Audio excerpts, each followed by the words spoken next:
Остър развой на събитията пред президентството. Лидерът на ДПС ново начало Делян Пеевски паркира с бронираната си кола пред Дондуков 2. Какво се случи още? Ексклузивно от БНБ официално днес влиза в обращение новата парична валута Радевки, сътворена от премиера Румен Радев след окончателното отпадане на еврото вчера. Как реагираха гражданите? Бойко Борисов направи извънредно изявление за новата валута Радевки, като посочи аргументи за инфлацията, която според него ще предизвика. А какво каза Асен Василев? 98-годишна жена беше подложена на мъчение от група локали в Софийския квартал Хладилника. Мотивът за нападението бил спор за валутата Радевки. И още, Слави Трифонов се завръща официално в ефир, само че този път в стара телевизия. Първи негов гост ще бъде голямата Лили Иванова. Софийската криза с буклука расте. Столичани, които споделиха, че буклука им е в повече, заявиха, че ще спрат да го изхвърлят, за да не замърсяват околната среда.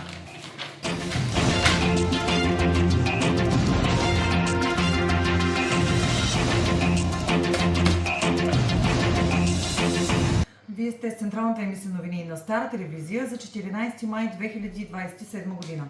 Добър вечер! Здравейте! Огромно напрежение наблюдаваме пред Дондуков 2.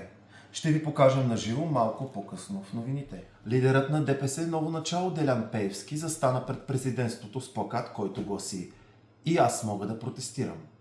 На плаката беше нарисуван портрет карикатура на премиера Румен Радев, а отдолу с големи букви, беше написано: "Искаме си еврото".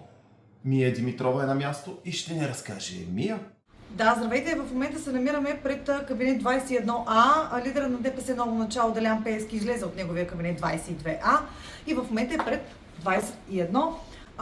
Недоволстват абсолютно всички, че той е с коли на НСО. Ще има напрежение в парламента. Ще ви кажа малко по-късно какво се случва. Благодарим ти, Мия. Новата валута Радевки влиза в употреба от утре 15 май 2027 година.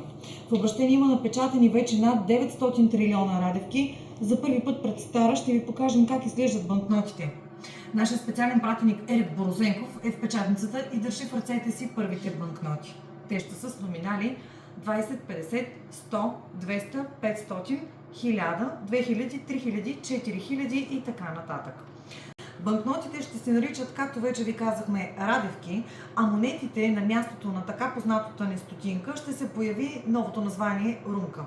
Ако сметката ви е 199,90, то значи, че трябва да платите 199 Радевки и 90 Румки.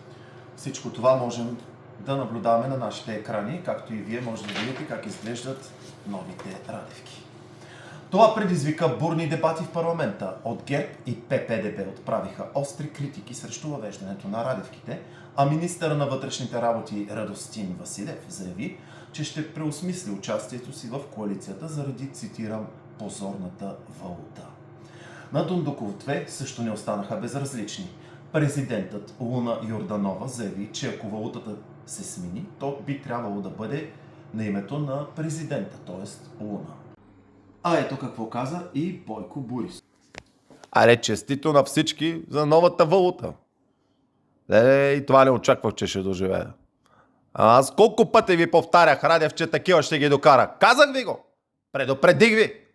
А вие само повтаряхте Бойко лош. Бойко Пеевски. Бойко Пеевски. Бойко Пеевски. Стига Пеевски си е Пеевски. Ние в ГЕРБ винаги сме работили целенасочено да ви докарам в еврозоната.